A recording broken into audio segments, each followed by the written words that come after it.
जय जितवाहन बाबा। प्रेम से बोलिए जित भगवान की जय, जितिया भगवान की जय। गुरु भाई बहना, मैं एक जितिया व्रत की कथा सुनाने जा रही हूँ। इस कथा को पूरा सुनिए और रहस्य जानिए। जय जितवाहन बाबा।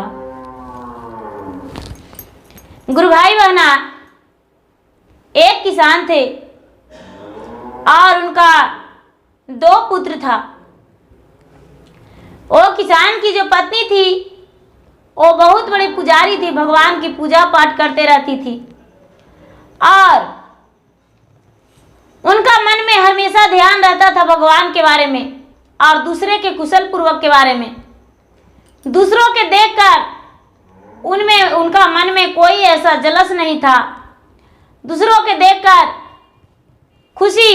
वो खुश हो जाते थे और दुख को देखकर दुखी हो जाते थे। गुरु भाई बहना, वो किसान का 2 पुत्र था, एक बड़ा पुत्र एक छोटा पुत्र। दोनों माता पिता के साथ बड़े अच्छे से रह रहा था और किसान के पत्नी में दोनों के बीच में बहुत प्यार था। दोनों बहुत खुशी से रहते थे।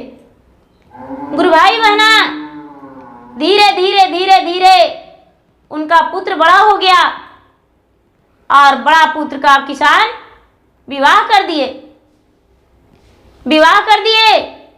उनकी पत्नी घर में आ गई तो लोग कहते हैं कि जिनका घर में जो ज्यादा पुजारी होते हैं तो उनका घर में एक ऐसा आ जाती है कि जो कि उसका हर चीज को बर्बाद करके धर देती है।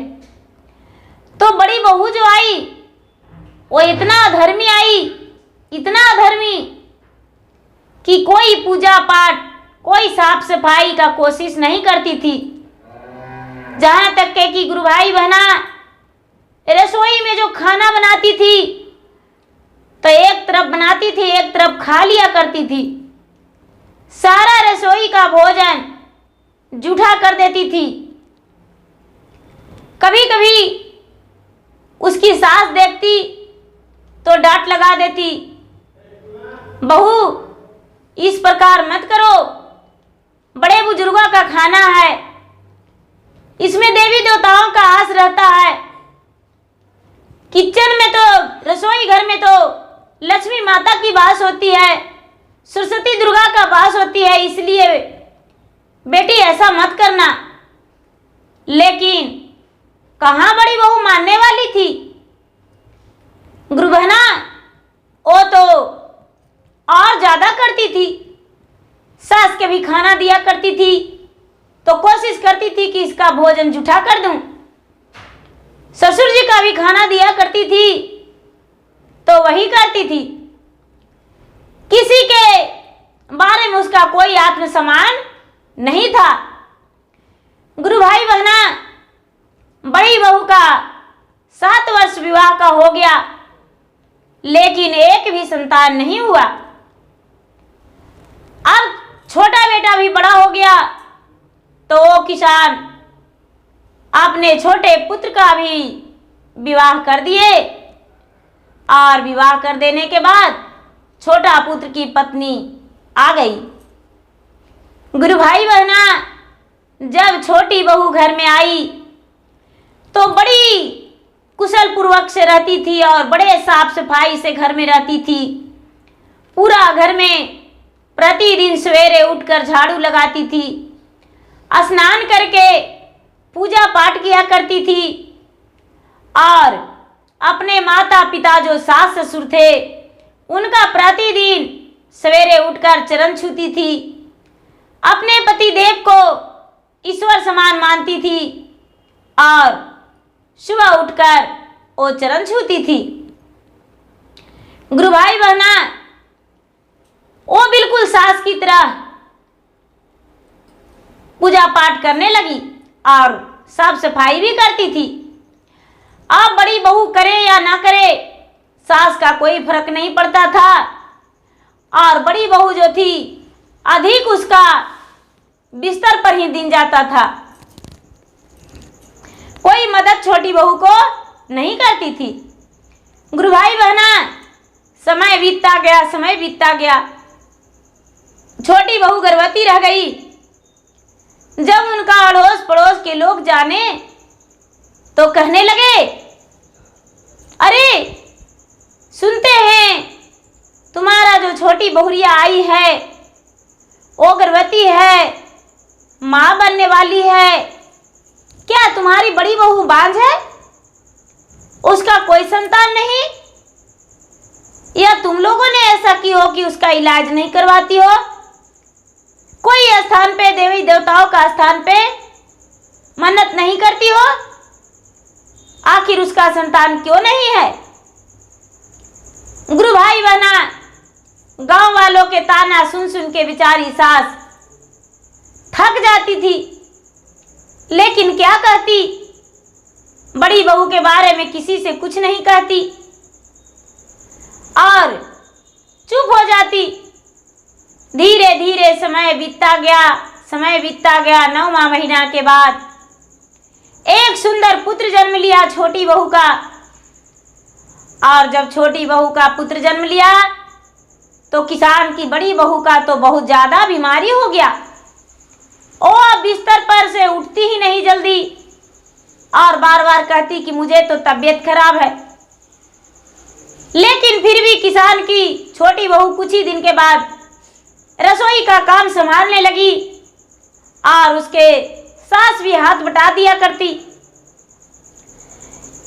जब बच्चा का धीरे धीरे 6 महीना हो गया तो गुरु भाई बहना जीवित पुत्री का व्रत का दिन आ गया। जीवित पुत्री का व्रत का दिन आ गया। आश्विन मास,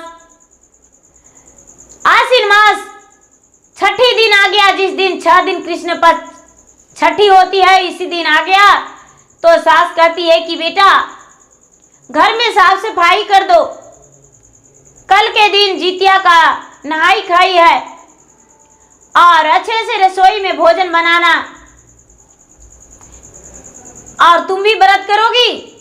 छोटी बहू बोली, माता जी हम क्यों नहीं व्रत करेंगे, हम भी व्रत करेंगे, आपके साथ हम भी चलेंगे व्रत करने को लिए, स्नान करने के लिए। आप क्या नहाई खाई करेंगे तो हम नहाई खाई नहीं करेंगे। मेरा भी तो जितवाहन भगवान ने एक पुत्र दिए हैं। सास बोली हंस के, बेटी हाँ करना, तुम भी करना। और नहाई दूसरा दिन बेचारी साफ सफाई करके घर में, और जिस दिन नहाई खाई होता है सब कुछ बनाई और बनाकर अपने सास के साथ टोला पड़ोसन के साथ बेचारी चली गई नदी में। गुरु भाई बहना नदी में चली गई और नदी में जाकर हल धल कर स्नान की और स्नान करके और भगवान जितवाहन महाराज का पूजा की। पूजा करके और अंजलि में जल लेके भगवान से बोली कि हे भगवान, हे सूर्य देव, हे जितवाहन भगवान, मैंने संकल्प ले रहा हूं कि आपका व्रत में ध्यान लगाया हूं और कल का दिन जो है अष्टमी है, अष्टमी का दिन पूरा दिन हम उपवास रहेंगे। मुझ पे अपना कृपा बरसाइए, मेरे पुत्र को रक्षा कीजिए और मेरा सुहाग अमर रखिए महाराज। भगवान इसका पुकार को सुन लिए। अब सारा लोग स्नान करके नहाई खाई करके स्नान करके घर आ गए। एक किसान की पत्नी और बहू भी घर आ गई। घर आ जाने के बाद अपना भोजन की, सास बहू और सारा परिवार उसका भोजन किए और भोजन करके और जब सवेरा हुआ तो बेचारी व्रत में रह गई। व्रत में रह गई, पूरा दिन उपास रह गई। शाम का समय हुआ गुरु भाई बहना, तो सारा लोग नदी जाने लगे स्नान करने को लिए। तो ये भी अपने सास के साथ नदी में स्नान करने को लिए तैयार हो गई कि हम भी चलेंगे स्नान करने। बड़ी बहू जो थी सबके सामने सोने का और तबीयत खराब करने का नाटक की थी। लेकिन अपने देवरानी और सास को घर से निकलते ही झट से एक कपड़े में लिपट ली बच्चे को, आप कपड़े में लिपट के और घर से निकल गई। घर से निकल गई और उसका सारा परिवार दूसरे रास्ते से स्नान करने जा रहे थे और ये अलग रास्ते से इसका बच्चा को नदी में फेंक दी। नदी में फेंक दी और बच्चा नदी में चल गया। गुरु भाई बहना ये सब जितना गांव वाले थे जे घाट पे नहाने गए, जिस जगह पे रोज स्नान करते थे सारा लोग, तो नदी में गुरु भाई बहना घाट बन जाता है। तो उसी जगह पे सारा लोग स्नान करने गए। जब स्नान करने गए तो देख रहे हैं कुछ लोग कि अरे एक कपड़ा दहल है। अब जब कपड़ा को पकड़ते हैं तो उसमें बच्चा है। गुरु भाई बहना बच्चा को छाने और चिल्लाने लगे लोग कि हाय हाय किसका बच्चा है, कौन पापन दहा दी है, देखो तो कितना नवजात शिशु है और लोग इसे दहा दिए हैं पानी में। ये भी सास बहू देखने गई, कहती है कि अरे ये मेरा बच्चा है दीदी, बहन जी मेरा बच्चा है। सारा लोग कहने लगे अरे तू तो अभी अभी आई हो, तो तुम्हारा बच्चा आखिर था कहाँ? एक कहती है सीने में अपने बच्चे से को लगाकर कि मैं नहीं जानती कैसे मेरा बच्चा आया, ये सब जीवित भगवान का कृपा से मेरा बच्चा जीवित है। मैंने तो पालने में सुलाकर आया था और मेरा जेठानी घर पे थी, लेकिन हे जीवित भगवान आपका कृपा से मेरा बच्चा जीवित है और मेरा बच्चा कुशल पूर्वक है। हे भगवान आपने मेरे बच्चा का रक्षा किए। और बेचारी वही पे अरार पे सुला के और चली गई स्नान करने। स्नान की, स्नान करके पूजा पाठ करके और जितवाहन भगवान को ध्यान लगाकर अपना गोद में बच्चा लेकर आई। सास ने बड़ी बहू को चिल्लाने लगी दरवाजा खोलो, दरवाजा खोलो, लेकिन बड़ी बहू तबीयत खराब के नाटक में नहीं खोली दरवाजा। बहुत चिल्लाने पर दरवाजा तो खोल दी, लेकिन जाके बिस्तर पर लेट गई। ये भी नहीं देखी कि इसका बच्चा है या नहीं। गुरु भाई बहना जब सास बहू अंदर आई तो बच्चा इसको कस के रोया। जब बच्चा कस के रोया तो झट से इसका मुंह से सच निकल गया। देखिए भगवान का खेल निराला होता है। इसका मुंह से सच निकल गया और कहती है कि अरे, झट से बिस्तर छोड़ के उठ के आई और कहती है कि इस बच्चा के तो हम नदी में फेंक दिए थे, तुम्हारे पास कैसे जीवित है? गुरु भाई बहना इतना सुनते ही सास ने उसका बाल धर के और 2-4 झाप लगा दी और बोली कि तू मेरे घर से निकल जा। इसी वक्त सारा लोग हल्ला के होने के बाद जुट गए, कहने लगे क्या हुआ। उसका सच जानने के बाद थू थू छी छी करने लगे। बड़ा बेटा आया, बोला माँ क्या हुआ जो मेरी पत्नी को मार रही हो? माँ बोली बेटा ऐसे तू जानता है कि तेरा संतान नहीं है, लेकिन क्या तुम्हारा अपना छोटे भाई को पुत्र देखकर दुखी हो? तुम्हारा खुशी नहीं है? बुढ़िया का बड़ा बेटा बोला माँ मैं उसी का सहारे तो अपना दिन भी बिता रहा हूं कि मेरा छोटा भाई का पुत्र है तो मेरा भी है। बोला उससे हम जलस कैसे हो सकते हैं माँ? नहीं माँ, मैं उसे देखकर बहुत खुश हूं। उसकी माँ बोली, बेटा तो पूछो अपना पत्नी से, तुम्हारा पत्नी ने क्या किया था?